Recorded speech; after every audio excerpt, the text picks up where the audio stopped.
Hello नमस्कार दोस्तों, कैसे हैं आप सब। आज बात करेंगे दोस्तों, ये वैकेंसी जो आया है गवर्नमेंट ऑफ इंडिया और मिनिस्ट्री ऑफ डिफेंस की तरफ से, जो कि ECHS बोला जाता है, उसके द्वारा आया हुआ है दोस्तों।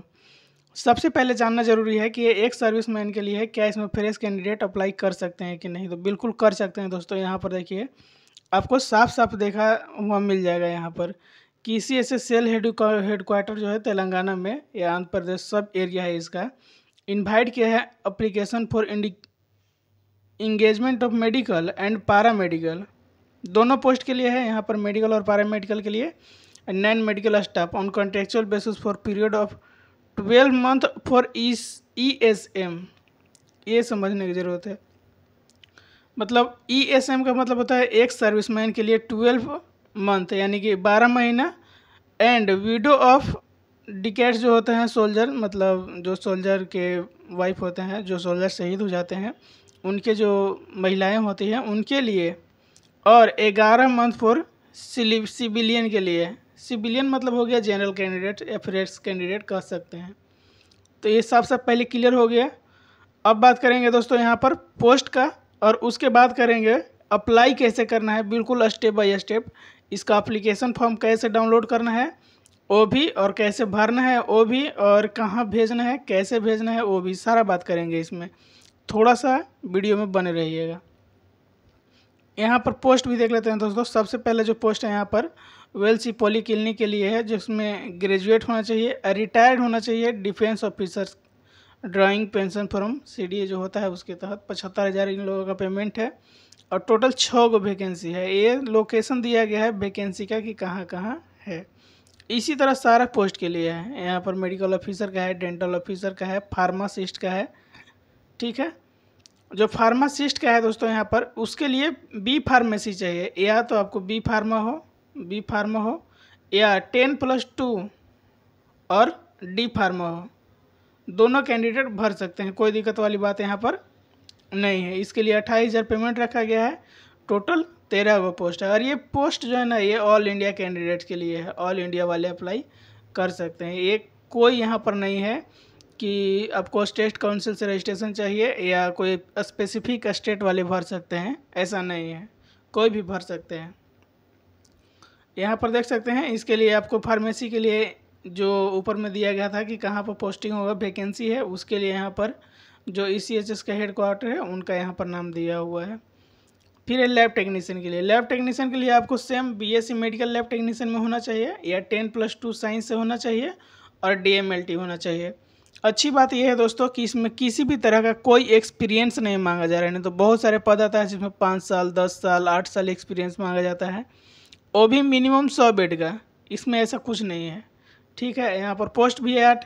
ये तो करीब करीब आप मान लीजिए कि अभी जो RRB में आया है, जो भरे होंगे लैब अटेंडेंट के पोस्ट पर, जिसमें ऑल इंडिया 12 गो सीट है, उससे तो 20 गुना नहीं 20,000 गुना बेहतर है। आपको भर देने की ज़रूरत है, समझ गए।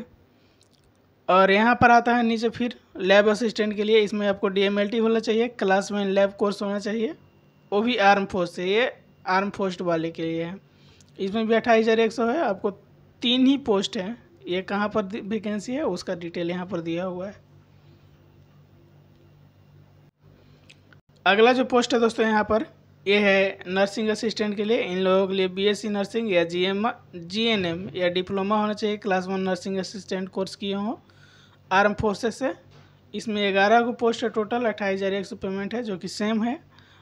फिर है यहाँ पर फिजियोथेरेपिस्ट के लिए। उन लोगों के लिए भी 4 पोस्ट है, और 28,000 पेमेंट है।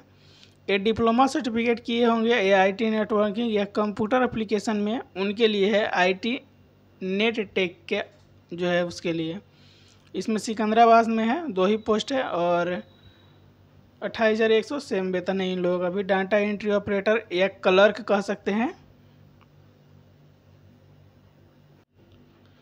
ये डाटा एंट्री ऑपरेटर और क्लर्क के लिए है, जो कि आर्म फोर्स के लिए होना चाहिए। आपको ग्रेजुएशन या क्लास 1 क्लर्सिकल ट्रेड आपके पास होना चाहिए। 22,500 इन लोगों का पेमेंट है, और 11 पोस्ट है टोटल। ये स्टेट मतलब दिया गया है जगह जहाँ कहाँ पे वैकेंट है उसके लिए। फीमेल अटेंडेंट के लिए लिटरेट मतलब होना चाहिए कि आपको बस पढ़े होना चाहिए, आपको समझ में आना चाहिए। और इसमें कोई क्वालिफिकेशन नहीं मांगा गया है। चौकीदार के लिए 8वां पास होना चाहिए। एसजीडी ट्रेड आर्म फोर्स पर्सन जो होते हैं उनके तहत इनको 16,800 पेमेंट है और टोटल 8 पोस्ट है। वहीं पे सफाई वाला, इसमें भी केवल लिटरेट होना चाहिए, यानी कि आपको समझ में आना चाहिए, बोलने वोलने आना चाहिए ठीक ठाक से, और कोई यहाँ पर नहीं है। इसमें 10 पोस्ट है। इसमें प्यून का भी है जो कि 8वीं पास के लिए है, मात्र होना चाहिए। ये सब तो पोस्ट था। आप जिस पोस्ट के लिए एलिजिबल हैं उस पोस्ट के लिए अप्लाई कीजिएगा। दूसरा, अगर आप फॉर्म डाउनलोड करना चाहते हैं तो डायरेक्ट इस वेबसाइट पर जाइए, फॉर्म डाउनलोड कीजिए और एप्लीकेशन फॉर्म को अच्छे से भरिए। ठीक है, भरने के बाद आप अपना डॉक्यूमेंट सब लगा करके भेज दीजिए। यहाँ पर लास्ट डेट है कि last date receipt of application as per the format given at our website, यहाँ पर दिया हुआ साफ साफ, ये 5 अक्टूबर 2025। इससे पहले आपका फॉर्म जो है सके पहुँच जाना चाहिए। ये फॉर्म जो है आप जा कर के बाई हैंड जो हेडक्वार्टर है वहाँ पे दे सकते हैं, या बाई पोस्ट आप दे सकते हैं। ये देना कहाँ है फॉर्म, इसके लिए आपको पूरा यहाँ पर दिया गया है। यहाँ पर देखिएगा तो ये जो है वेबसाइट लिंक, मतलब ये एड्रेस दिया हुआ है आपको जहाँ पे फॉर्म भेजना है। ठीक है, इसके लिए आपको इंटरव्यू के लिए बुलाया जाएगा। इसमें आपको ईमेल आईडी या मोबाइल नंबर अपना सही देना होगा। और एक बात यहाँ पर और भी दिया गया है दोस्तों, यहाँ पर देखिएगा कि application as per format along with self attested photocopy, यानी कि एप्लीकेशन जो है वो कैसे डाउनलोड करना है। उसके लिए आइएगा, आप अपना गूगल क्रोम को ओपन कीजिएगा। यहाँ पर अप्लाई करने का प्रोसेस मैं बता रहा हूँ। गूगल क्रोम पर आइएगा, यहाँ पर सर्च कीजिएगा ECHS लिख करके gov.in आएगा, सर्च कर देना है। यहाँ पर जैसे खोलिएगा तो यहाँ पर आपको दिखेगा एम्प्लॉयमेंट अपॉर्चुनिटी, ये आपको दिख सकता है। या तो आप डायरेक्ट खोलिएगा ना वहाँ पर तो आपको एप्लीकेशन दिख जाएगा, आपको इस पर क्लिक कीजिएगा। इस पर क्लिक कीजिएगा तो यहाँ पर आपको एडवर्टाइजमेंट देखने को मिल जाएगा।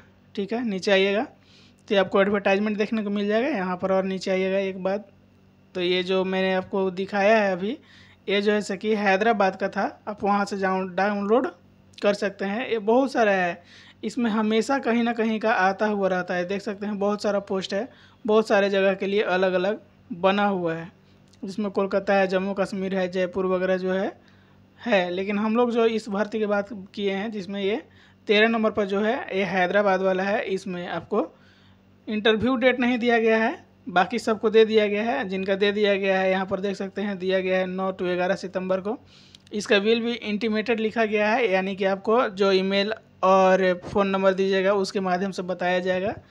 ठीक है, इस पर आप जैसे ही क्लिक कीजिएगा ना केवल, तो आपको नोटिफिकेशन ये डाउनलोड हो जाएगा। यहाँ पर जैसे ही क्लिक कीजिएगा ये नोटिफिकेशन आपको डाउनलोड हो जाएगा। वो तो हो गया एडवर्टाइजमेंट डाउनलोड करने के लिए। एप्लीकेशन डाउनलोड करने के लिए ये आपको लिख करके सर्च करना है। जैसे ही सर्च कीजिएगा ना तो यहाँ पर देखिए इस तरह का आएगा, आपको लिख करके ECHS एप्लीकेशन फॉर्म। इसका मैं PDF जो है कि आपको नहीं डाउनलोड होगा तो अपने टेलीग्राम चैनल पर दे दूंगा, वहाँ से जाके आप डाउनलोड कर लीजिएगा। इस पर जैसे ही क्लिक कीजिएगा ये देखिए एप्लीकेशन फॉर्म है। इसको अच्छे से आप डाउनलोड करने के बाद इसमें अपना जो भी है यहाँ पर पोस्ट, जिस पोस्ट के लिए अप्लाई करना चाहते हैं, मान लीजिए लैब टेक्नीशियन के लिए, फार्मासिस्ट के लिए, जो भी अप्लाई करना चाहते हैं वो लिख दीजिए। यहाँ पर नेम लिखिएगा, अगर एक सर्विसमैन है तो यहाँ पर लिखिएगा, और ये सब कुछ छोड़ दीजिएगा, कोई दिक्कत वाली बात नहीं है। बाकी यहाँ पर डेट ऑफ बर्थ वगैरह जो भी है, क्वालिफिकेशन यहाँ पर दे करके, इसमें आपको 5 तरह का क्वालिफिकेशन दिया गया है। इसमें 10th का भरेगा, इसमें 12 का, इसमें जो भी आपका टेक्निकल्स होगा उसमें, अगर एक्सपीरियंस होगा तो इसमें भर दीजिएगा। ये सब आपको भरने के बाद यहाँ पर नीचे एक्सपीरियंस का अलग से बनाया हुआ है, इसमें भरने के बाद आपको क्या क्या फ़ोटो देना है यहाँ पर ये भी दिया हुआ है। यहाँ पर पहले से सिग्नेचर वगैरह अपना नाम लिख करके सिग्नेचर यहाँ पर मार दीजिएगा। यहाँ पर जनरल इंस्ट्रक्शन कुछ दिया हुआ है, ये पढ़ लीजिएगा। और नीचे आने के बाद ये मेडिकल फिटनेस के लिए एप्लीकेशन है, वो भी आपको देख लेना है। और यहाँ पर आइएगा थोड़ा सा नीचे तो ये आपको दिख जाएगा क्या क्या सर्टिफिकेट आपको डॉक्यूमेंट देना है। इसमें आपको Aadhaar card, PAN card, 10th 12 graduation अगर है तो डिप्लोमा या डिग्री जो भी है वो आपको देना है। ठीक है, यहाँ पर जितना भी आपको दिख रहा है, अगर इसमें जो भी डॉक्यूमेंट आपके पास अवेलेबल है, टोटल 13 प्रकार के है, तो आप दे दीजिएगा। देने के बाद आपको मतलब दे देना है, मतलब क्या है, इसका जो भी जीरोक्स कॉपी है वो एप्लीकेशन फॉर्म के साथ लगा करके आपको एक लिफाफा पर एड्रेस लिखना है और वहाँ पर भेज देना है। और जब इंटरव्यू या एग्जामिनेशन के लिए बुलाया जाएगा तो आपको साफ साफ दिया गया है कि इसका ओरिजिनल जो भी आप डॉक्यूमेंट दिए हैं उसका ओरिजिनल सर्टिफिकेट या डॉक्यूमेंट आपको ले करके वहाँ पर जाना है। दोस्तों बस इतना ही। वीडियो अच्छा लगा, जानकारी अच्छा लगा तो चैनल को लाइक शेयर सब्सक्राइब ज़रूर कीजिएगा। नमस्कार।